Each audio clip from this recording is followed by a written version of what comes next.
बच्चों, आज का हमारा 7वां ड्रग है वो है असाफेटिडा।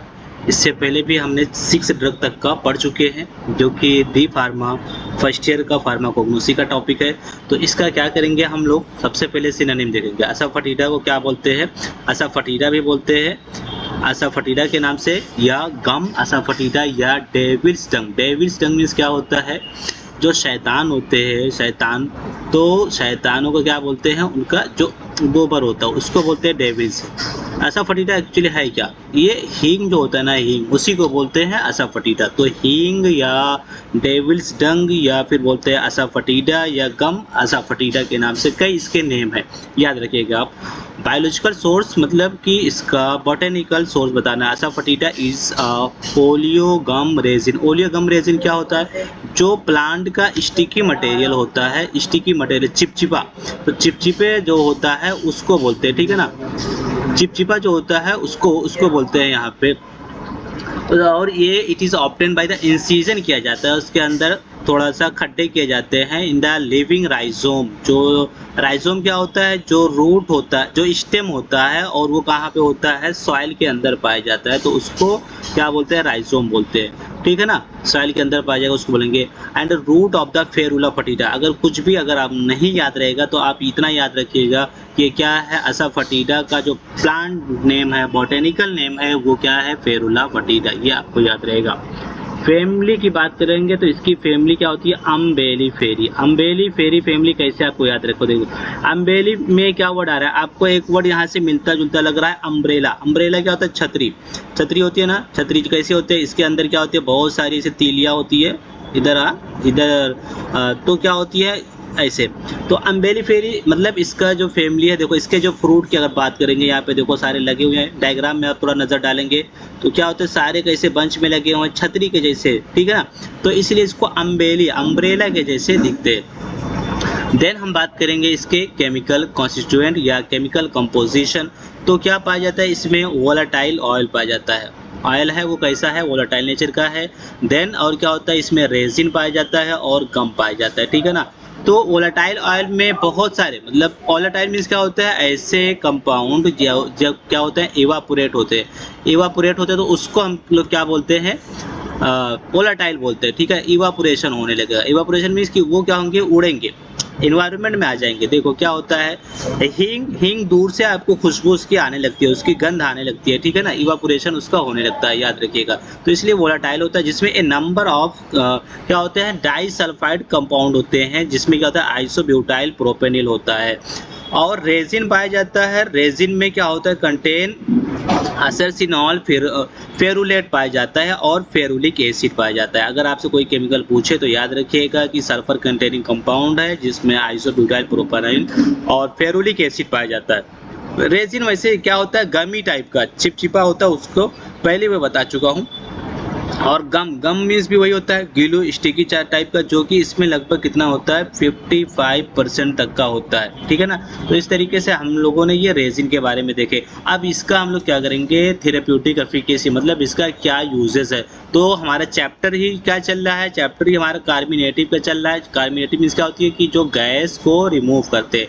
हमारे स्टमक में जो क्या होता है? हमारे डाइजेस्टिव सिस्टम में क्या होते हैं? गैस बनती है। ये हमारा डाइजेस्टिव सिस्टम है, आपने पढ़े होंगे, ठीक है ना। ये इंटेस्टाइन होता है इधर। तो डाइजेस्टिव सिस्टम में गैस बनता रहता है, याद रखिएगा। तो उस गैस को क्या करता है? रिमूव करने का कार्मिनेटिव। एंटीऑक्सीडेंट प्रॉपर्टीज भी रखता है ये, और इन्फ्लामेशन में भी काम आता है। इन्फ्लामेशन मीन्स क्या होता है? सूजन। सूजन में भी काम आता है, ठीक है ना।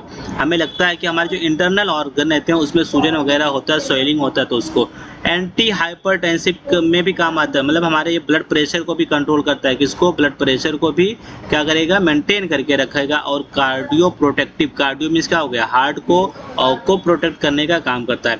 इस तरीके से ये क्या है? रिस्पिरेटरी हेल्थ, रिस्पिरेटरी सिस्टम को हमारे भी ये क्या करता है? अगर हमारे वहाँ पे भी इन्फ्लामेशन वगैरह होता है तो इसका वहाँ पे यूज़ किया जाता है। एंटी डायबिटीज़ में, मतलब डायबिटिक शुगर को भी क्या करता है? ये मेंटेन करने का काम करता है, शुगर को भी मेंटेन करेगा। Menstrual and hormonal benefit, menstrual cycle में क्रैम्प वगैरह होते हैं और हार्मोन इम्बैलेंस होता है तो उसमें भी इसको यूज़ किया जाता है। न्यूरो प्रोटेक्टिव इफेक्ट भी देता है, मतलब हमारे न्यूरॉन में जो होती है, न्यूरॉन में अगर कुछ प्रॉब्लम आ रहा है तो उसको भी ये केयर करेगा, उसको भी ट्रीट करेगा। और कैंसर में भी यूज़ होता है, और माइक्रोब्स को भी, बैक्टीरिया वाइज को भी किल करता है। इस तरीके से हम लोगों ने ये पूरा 10 पॉइंट देखा। आपको जो भी ईजी लगेगा मिनिमम 4-5 पॉइंट याद कर लीजिएगा, ठीक है ना। नेक्स्ट हम बात करेंगे नटमेग। नटमेग को क्या बोलते हैं वैसे देखा जाए तो नटमेग का जो नेम है वो मेरिस्टिका है, मेरिस्टिका सेमिना है, और इसको एक और बोलते हैं जायफल। याद रखिएगा जायफल के नाम से, ठीक है ना। जायफल जो होता है हम लोग मार्केट में देखते हैं, वही जायफल ये है। तो जायफल को, अब जायफल भी आप लिख सकते हो, सिनोनिम में आप क्या लिख सकते हो, जायफल भी लिख सकते हो, ठीक है ना। जायफल भी आप लिख देना। और मेरिस्टिका भी बोलते हैं इसको। बायोलॉजिकल सोर्स की बात करेंगे तो इसी के नेम से मेरिस्टिका फ्रेग्रेंस, मेरिस्टिका फ्रेग्रेंस के नाम से। फैमिली की बात करेंगे तो मेरिस्टिकेसिए फैमिली। यहाँ पे फिक्स ऑयल होता है, वो ऑयल में जो क्या होगा नटमेग में butter which is fix oil, जिसको बटर क्या बोलते हैं, नटमेग बटर बोलते हैं। फिक्स ऑयल को क्या बोलते हैं, नटमेग बटर बोलते हैं, which is solid at room temperature पे रहेगा, ठीक है ना। यहाँ पर भी वोलाटाइल ऑयल रहेगा जिसका नाम क्या है, मेरिस्टिसिन है, एलिमिसिन है, सैफ्रॉल है, यूचिनॉल है और आइसोयूचिनॉल। इसमें कुछ और प्रोटीन भी पाया जाता है, स्टार्च भी थोड़ा बहुत पाया जाता है। तो ये नटमेग का हो गया। नेक्स्ट इसकी थेरेप्यूटिक एफिकेसी तो कार्बोनेटिव डाइजेस्टिव सिस्टम में यूज होगा। एबॉर्फेशिएंट, यहाँ पे एक नया वर्ड आ रहा है। एबॉर्फेशिएंट मीन्स कि ऐसे ड्रग जो इंड्यूस करता है एबॉर्शन को इंड्यूस करना, इंक्रीज करना, जो इंक्रीज करता है एबॉर्शन को, उसको बोलते हैं एबॉर्फेशिएंट। जैसे कुछ मेडिसिन होते हैं जिसको खाने के बाद क्या होता है, प्रेगनेंसी नहीं होती है तो एबॉर्शन हो जाता है, उसको बोलते हैं, ठीक है ना। फ्लेवरिंग एजेंट की तरीके से यूज करते हैं। और डायरिया कैंसर के साथ एसोसिएटेड विद कैंसर, तो उसमें भी नटमेग को यूज किया जाता है। देन हम बात करेंगे सिनेमन। देखो सिनेमन क्या है, ये आपको क्या दिख रहा है, दालचीनी है। सिनेमन का यहाँ पे आप लिख सकते हो सिनोनिम दालचीनी के नाम से आप इसको जान सकते हैं, ठीक है ना। और इसमें कॉर्टेक्स सिनेमन भी बोलते हैं इसको। बायोलॉजिकल सोर्स की बात करेंगे तो ये cinnamon is a dried inner bark होता है, coppiced shoot of the Cinnamomum zeylanicum. Plant का नाम याद कर लीजिएगा, ये क्या है, सिनेमोमम ज़ीलेनिकम, ठीक है ना। और यहाँ पे फैमिली की बात करेंगे तो लॉरेसी फैमिली है। केमिकल कंपोजिशन, यहाँ पे केमिकल कंस्टिट्यूएंट वोलाटाइल ऑयल यहाँ भी पाया जाएगा, जिसमें क्या होता है, सिनेमिक एल्डिहाइड। सिनेमन का मेन कंपाउंड क्या है, सिनेमिक एल्डिहाइड है, यूजिनॉल है और टर्पीन्स है, ठीक है ना। ऑल्सो कंटेन टैनिन भी पाया जाता है एंड म्यूसिलेज भी पाया जाता है। और ये देखो ये मसाले में इसको यूज करते हैं, ये आपने सिनेमन देखा होगा, है ना। देन बात करेंगे नेक्स्ट हम यहाँ पे थेरेप्यूटिक एफिकेसी की बात है तो एंटीऑक्सीडेंट प्रॉपर्टीज रखता है, ये एंटी इन्फ्लामेशन की प्रॉपर्टीज रखता है, ब्लड शुगर लेवल को मेंटेन करेगा, कार्डियोवास्कुलर हेल्थ में मतलब हार्ट के माइक्रोब्स को किल करेगा, न्यूरो प्रोटेक्टिव की जैसे अल्जाइमर डिजीज होती है उसमें यूज होता है, वेट को हमारे मैनेज करता है, कार्बोनेटिव की तरीके से कैंसर प्रिवेंशन, स्किन केयर में फ्लेवरिंग एजेंट और एस्ट्रिंजेंट क्या होता है कि ब्लीडिंग को रोकते हैं, एस्ट्रिंजेंट क्या होते हैं, ब्लीडिंग को हमारे रोकते हैं। तो ये हमने इसके थेरेप्यूटिक एफिकेसी दिखा। अब क्या हो सकता है कि आप इन्हीं हेडिंग को क्या कर सकते हो और एक्सप्लेन कर सकते हो।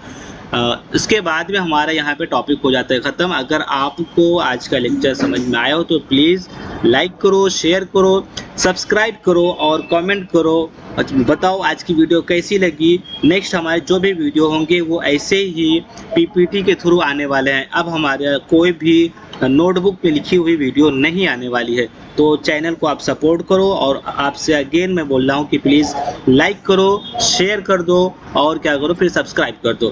Thanks for watching.